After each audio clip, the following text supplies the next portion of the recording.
Tonight, we're exposing a massive power grab.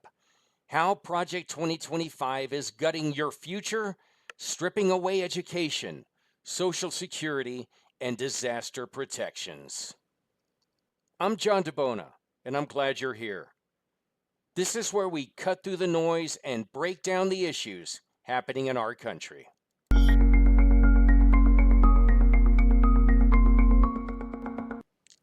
Today, we're tackling one of the biggest threats to our democracy, Project 2025.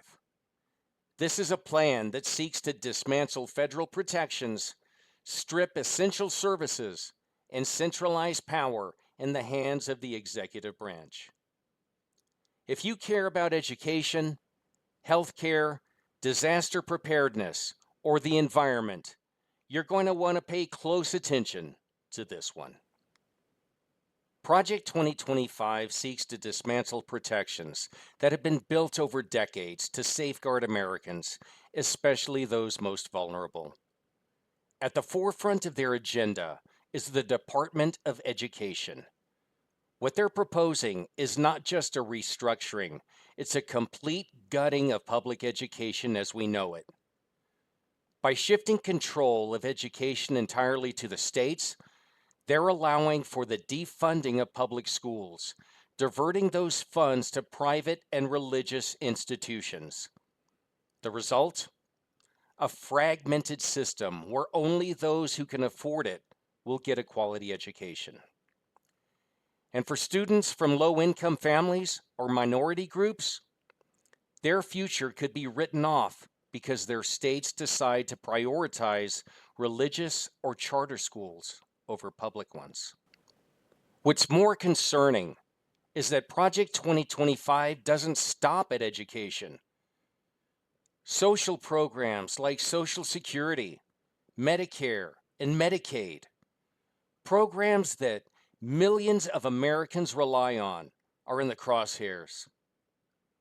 These programs have been lifelines for generations, keeping people out of poverty, ensuring that seniors don't have to choose between buying groceries and their medication. By stripping these away, Project 2025 is essentially pulling the rug out from under the people who need it most. We're talking about elderly people who worked their whole lives for these benefits, and suddenly they're facing a future where that support system is gone. So we have to ask the question, how would eliminating the Department of Education under Project 2025 impact public education, especially for non-religious students? The impact would be devastating, especially for non-religious students and families who rely on public schools for a neutral, well-rounded education. What Project 2025 does is take the federal government out of the picture entirely. That means no more federal oversight, no national standards, and no protection against states pushing their own religious agendas into the curriculum.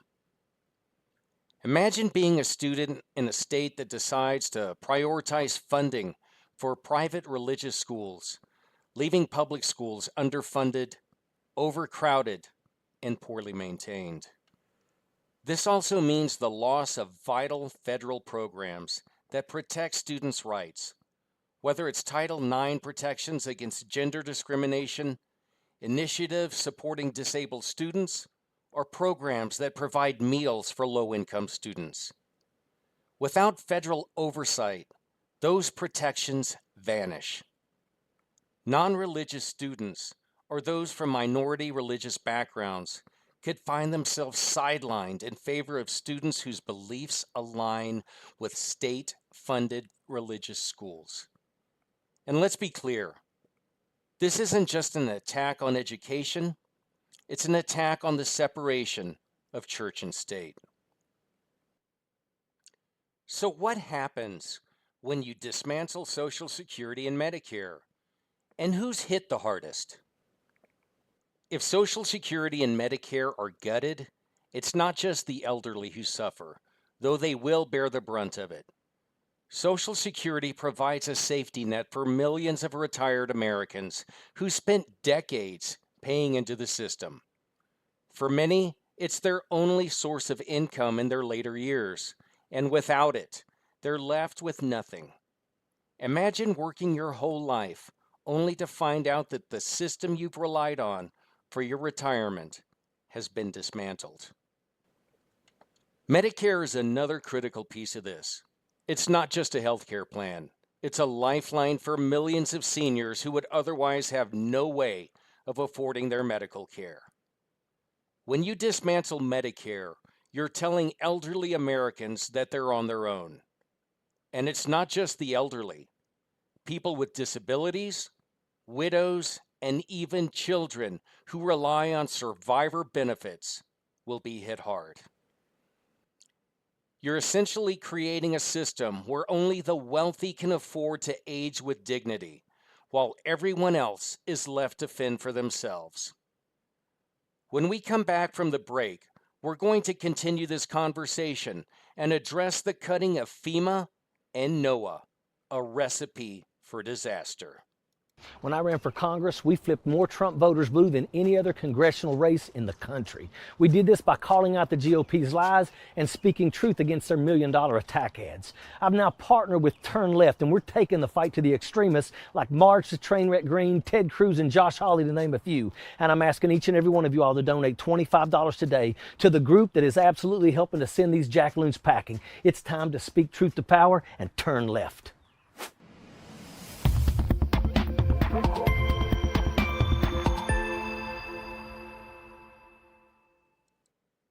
Let's talk about FEMA and NOAA, two agencies that are absolutely critical to keeping Americans safe. FEMA, or the Federal Emergency Management Agency, coordinates the federal response to disasters, whether it's a hurricane, a wildfire, or a flood. Without FEMA, local governments, which are often underfunded or overwhelmed, would have to handle these disasters on their own. And we've seen what happens when FEMA isn't equipped to handle a disaster. Just look at the aftermath of Hurricane Katrina. That was a failure of disaster response, and it cost lives. Now imagine a scenario where there's no FEMA at all. Then there's NOAA, the National Oceanic and Atmospheric Administration, which provides the weather forecast and climate data that help us prepare for natural disasters. NOAA isn't just about giving you the weekly weather report. It's about tracking hurricanes, predicting wildfires, and studying the impact of climate change. If Project 2025 gets its way, NOAA will be defunded, which means less accurate weather predictions, fewer warnings for extreme weather, and no long-term climate data. This isn't just inconvenient, it's dangerous. Without NOAA's research, we're flying blind into the future, and we're less prepared for the increasingly severe weather that climate change is causing. So why is cutting FEMA and NOAA such a critical issue under Project 2025? Cutting FEMA and NOAA leaves us vulnerable. FEMA is responsible for coordinating disaster response. But it's not just about getting boots on the ground after a hurricane or a flood. It's about preparing communities, providing resources, and making sure the federal government steps in when state and local governments are overwhelmed. Without FEMA, communities that are already struggling, rural towns, coastal cities, low-income neighborhoods would be left to fend for themselves. NOAA, on the other hand, gives us the data we need to see these disasters coming. Hurricanes, tornadoes, wildfires. NOAA tracks it all and helps us prepare. If NOAA is defunded, we lose the ability to predict these events, and we're less prepared when they hit. This isn't just a budget cut. It's a cut to the very systems that save lives during disasters. Cutting these agencies under Project 2025 is reckless, and it leaves Americans in harm's way. So we have to ask the question, what are the long-term impacts of gutting environmental protections and climate research? The long-term impacts are catastrophic. Climate change isn't some distant problem. It's happening now. We're already seeing more extreme weather, from record-breaking hurricanes to devastating wildfires. And NOAA is one of the agencies that helps us track and understand these changes.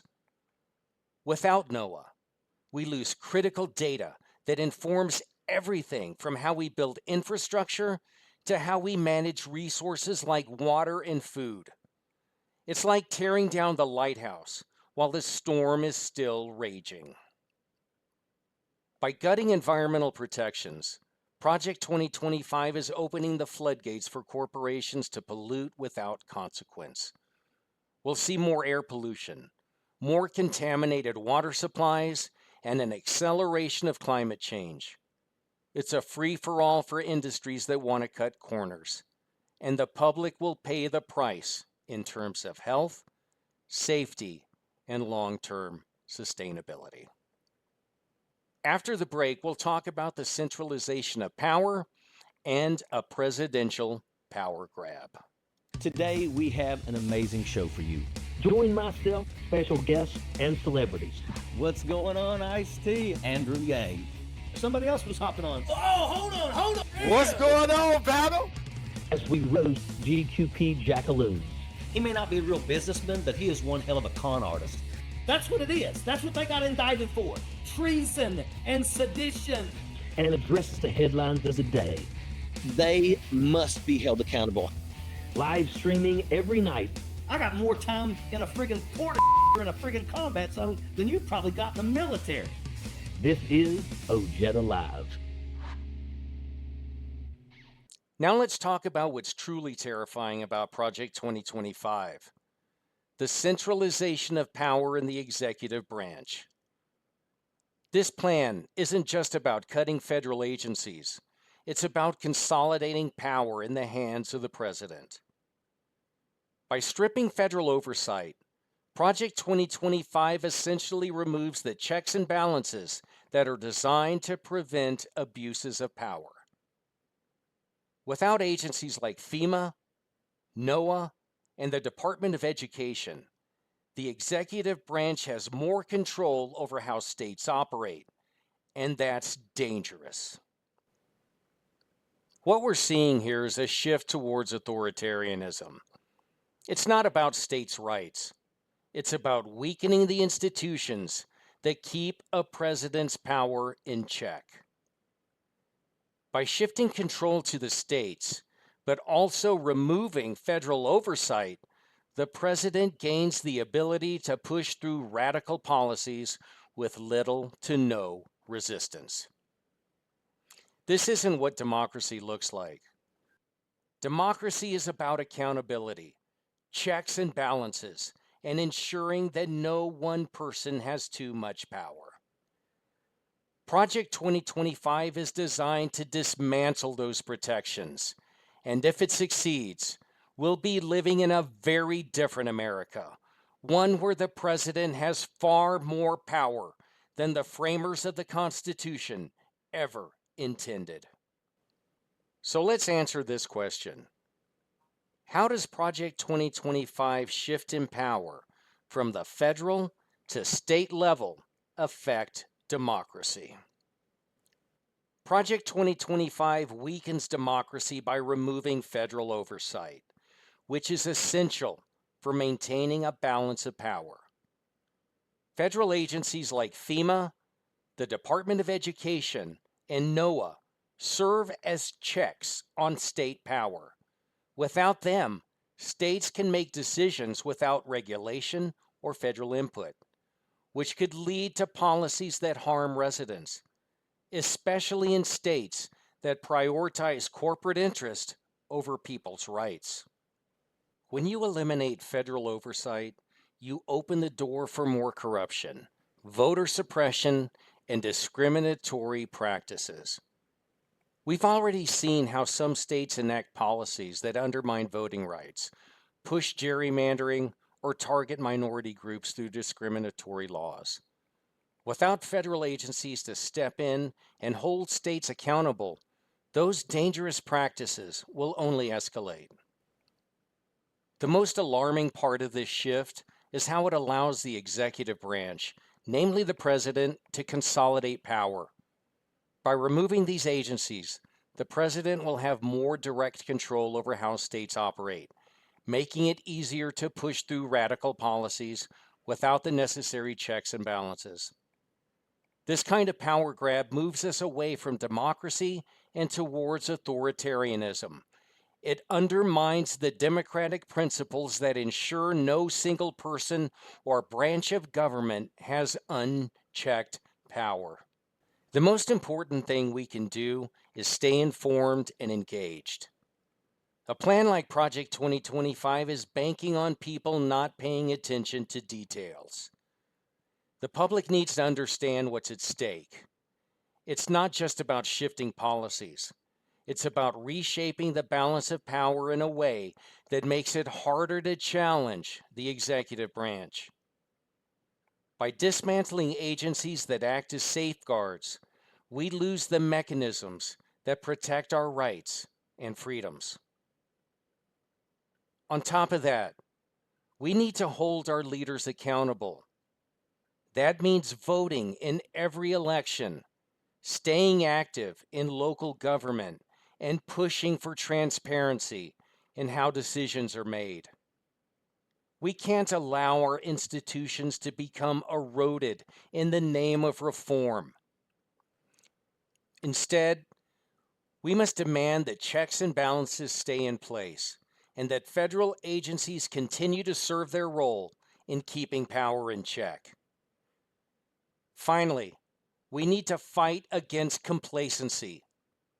It's easy to think that these kinds of policies won't affect us directly, but the truth is, they will. If we allow power to become too concentrated, it will erode the very foundations of our democracy. The public must push back before it's too late.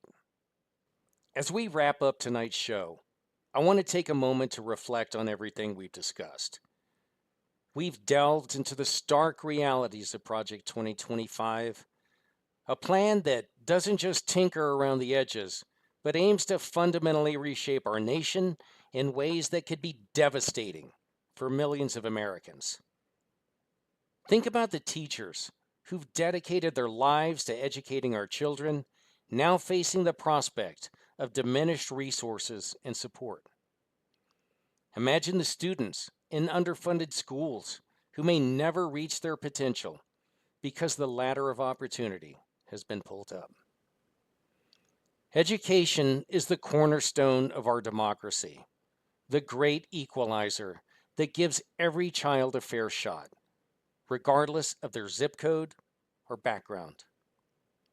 Dismantling public education isn't just short-sighted, it's a disservice to future generations.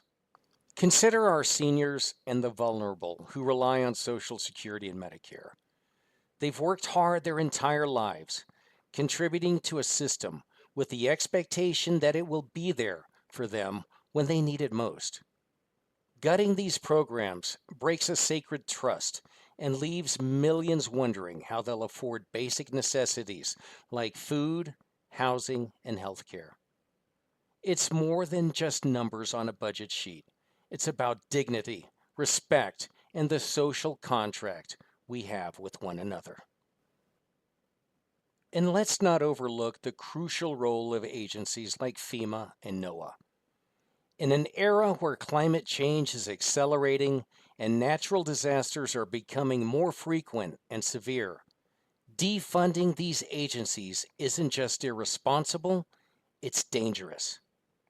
Without proper disaster preparedness and response, we leave our communities vulnerable to the full wrath of nature, turning what could be manageable crises into catastrophic events. But here's the thing. Despite the gravity of these challenges, there is hope. There are organizations and individuals who refuse to stand by silently. Turn Left PAC is one such beacon in the darkness. They're actively working to counteract the harmful effects of Project 2025 by mobilizing communities, educating voters, and supporting candidates who prioritize people over politics. Turn Left PAC isn't just about resisting, it's about building. Building networks of informed citizens, building momentum for positive change, and building a future where the government serves all its people, not just the privileged few. They're harnessing the power of grassroots activism to create tangible impact, proving that when we come together, we can make a difference. Now, I know that sometimes these issues feel overwhelming. It's easy to think that one person can't make a significant impact. But history tells us otherwise. Every major movement has been fueled by individuals who decided to stand up and say, enough is enough. Your voice matters. Your actions matter. And when combined with others, they can become a force powerful enough to enact real change. So I urge you, don't let this moment pass by. Don't let the complexities of the issues deter you from taking action. Start conversations with your friends and family. Share information on social media. Write to your elected officials and hold them accountable. Volunteer your time or resources to organizations like Turn Left PAC that are on the front lines of this fight. Remember that democracy isn't a spectator sport. It's a participatory process that requires all of us to engage actively. The challenges we face are significant, but they're not insurmountable. With collective effort, we can safeguard the institutions that have long protected and served us. We can ensure that education remains accessible, that our seniors and vulnerable populations are cared for, and that we're prepared to face the environmental challenges ahead. In these times, it's crucial to stay informed, but also to stay hopeful. Hope isn't a passive emotion. It's a catalyst for action. It's what drives us to push forward, even when the odds seem stacked against us. And it's hope that will ultimately carry us through to the other side of these challenges. So as we close tonight, I want you to ask yourself, what kind of future do you want to be part of? One where power is consolidated in the hands of a few, or one where democracy thrives through the active participation of its citizens? I think the answer is clear. It's up to us to build that future. Thank you for joining me tonight, for lending your ears, your thoughts, and hopefully your commitment to action. Together, we can cut through the noise, fight back against harmful agendas like Project 2025, and work towards a brighter, more equitable future for all. Thanks for tuning in tonight and for being informed. It's people like you who make the difference by staying engaged and fighting for what matters. Stay tuned next for Ojeda Live, where we'll keep cutting through the noise and digging into the issues that affect us all. See you next time.